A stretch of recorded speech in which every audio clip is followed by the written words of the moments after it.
Hello friends, இன்றைக்கி சிறகடி காசையில் நல்லா நடந்துச்சு. ஷார்ட்டாக ரிவ்யூ பார்க்கலாம். மீனா வந்து ஐடியா கொடுக்குறாங்க. இவங்க வந்து அட்வான்ஸ் கொடுக்கும்போது கோயில் வச்சு தானே கொடுத்தாங்க. அங்கே வந்து சிசிடிவி ஃபுட்டேஜ் இருக்கும். அதை வந்து நான் கேட்டால் கொடுப்பாங்க. நான் வேணா கேட்டு பார்க்குறேன் அப்படின்னு சொல்லிட்டு ரோஹிணி ஒன்று அலர்ட் ஆயிடுறாங்க. மீனா அதெல்லாம் ஒன்றும் தேவையில்லை அப்படின்னு சொன்னோடனே ஏமா அப்படின்னு சொல்லிட்டு அண்ணாமலை சார் கேட்குறாரு. இல்லை இவ்வளோ தூரம் இவங்க அலைஞ்சதே எங்களுக்கு போதும். இதே அவங்க அலைஞ்சு பணத்தை வாங்கி கொடுத்துட்டா இதையே காலத்துக்கும் சொல்லி காட்டுவாங்க மாமா. நாங்கள் தானே தொலைச்சோம், நாங்களே தேடிக்கிறோம் அப்படின்னு சொன்னோடனே அண்ணாமலை சார் சரி விடுற, அவங்களே இந்த மாதிரி சொல்லும்போது நீ ஏன் கஷ்டப்பட்டு அலைஞ்சிட்டு இருக்க, விட்டு போ, அவங்களே தேடிப்பாங்க அப்படின்னு சொல்லிட்டு அண்ணாமலை சார் சொல்கிறாரு. ஆனால் அப்பா பணம் வந்தால் பணம் வீட்டுக்கு வரணும். முன்னாடி கொடுத்த காசு எங்கள் அப்பா கொடுத்த காசுன்னு சொல்லி ஆட்டை போட்டாங்களே, அந்த மாதிரிலாம் எதுவும் பண்ணக்கூடாது அப்படின்னு சொல்லிட்டு முத்து ஆன் பண்ணுறாரு. அண்ணாமலை சார் அவன் சொன்னது கேட்டுச்சு இல்லடா, பணம் வந்தால் என்கிட்ட கொண்டாந்து கொடுக்கணும் அப்படின்னு சொல்லிட்டு மனோஜ் கிட்ட சொல்கிறாரு. அடுத்து ரோஹிணி கிட்ட வந்து மனோஜ் கேட்குறாரு, அவங்களே கண்டுபிடிச்சி கொடுப்பாங்களே, ஏன் நம்ம இதில் ஈடுபடணும் அப்படின்னு சொல்லிட்டு. அதெல்லாம் ஒன்றும் தேவையில்லை, நம்மளே பார்த்துக்கலாம் அப்படின்னு சொல்லிட்டு ரோஹிணி சொல்கிறாங்க. கிச்சனில் மீனா வேலை செஞ்சிட்ருக்காங்க. முத்துக்கிட்ட கேட்குறாங்க, ஏன் இவங்க இந்த மாதிரி சொன்னாங்க, நம்மளே ஏன் தேட வேணாம் சொன்னாங்கன்னு புரியல அப்படின்னு சொல்லும்போது ஒரு வேளை நம்ம வந்து வாங்கி கொடுத்துட்டா ஏதோ சொல்லி காட்டோன்னு நினைக்கிறாங்களோ அப்படின்னு சொல்கிறாங்க. அதெல்லாம் இல்லை, அந்த பார்லர் ரொம்ப தெரியான கேடு, வேறு ஏதாவது பிளான் வச்சுருக்கோம் என்னன்னு தான் தெரியல அப்படின்னு சொல்லிட்டு முத்து சொல்கிறாரு.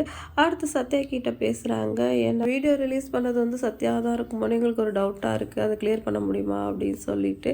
எனக்கும் அதான் மாமா சந்தேகமாக இருக்கு. அன்றைக்கி அவன் தான் வந்து என்கிட்ட நக்கலாக பேசுகிறான்.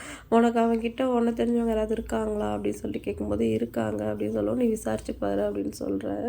சரி நான் விசாரிச்சு பார்க்கணுமாமான்னு சொல்கிறாங்க. மீனா வந்துட்டு டே பழையபடி அந்த சாகசத்துக்கு போயிடாத அப்படின்னு சொல்லவும் முத்து வந்துட்டு அவன்லாம் திருந்தவனை நம்பணும், நீ சும்மா அவனை சந்தேகப்பட்டுட்டு இருக்காத அப்படின்னு சொல்கிறாரு.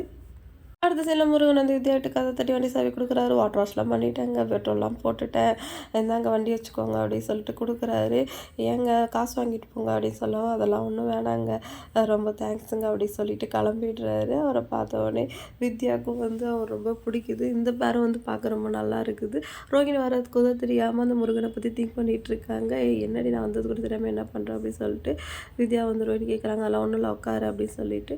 என்னாச்சு அப்படின்னு கேட்கவும், இல்லை மீனா முத்து அந்த பணத்தை கண்டுபிடிக்கிறேன் நாங்கள், நான் தான் வேணாம் சொல்லிட்டேன். ஏன்னா அந்த பணம் எங்களுக்கு வேணும், அது வந்தால் தான் வந்து அந்த சப் டீலர்லாம் கொடுத்து செட் பண்ண முடியும். அவங்ககிட்ட வந்தால் அவள் அப்படியே அந்த 27 லட்சத்தை எடுத்துப்பான் அப்படின்னு சொல்லிட்டு ரோகிணி திருப்பி திரும்பலாம் யோசிக்கிறாங்க. சரி அப்புறம் எப்படி கண்டுபிடிக்கிறது அப்படின்னு யோசிக்க, அதுக்கு ஒரு ஆளை மனசில் வச்சுருக்கேன் அப்படின்னு சொல்லிட்டு நேராக சிட்டிக்கிட்ட போகிறாங்க. சிட்டிக்கிட்ட இந்த மாதிரி விஷயத்த சொன்னோடனே சரி நான் கண்டுபிடிச்சி தரேன், ஆனால் எனக்கு வந்து 60,000 கமிஷன் வேணும் அப்படின்னு சொல்கிறாங்க. சரி நான் தரேன்னு சொல்லிட்டு ரோஹிணி ஒத்துக்கிறாங்க. அடுத்து என்னெல்லாம் நடக்க போகுதுன்னு சொல்லிட்டு வெயிட் பண்ணி பார்க்கலாம். வீடியோ லைக் பண்ணிக்கோங்க. இன்னொரு வீடியோவில் நம்ம மீட் பண்ணலாம். டாடா பாய்.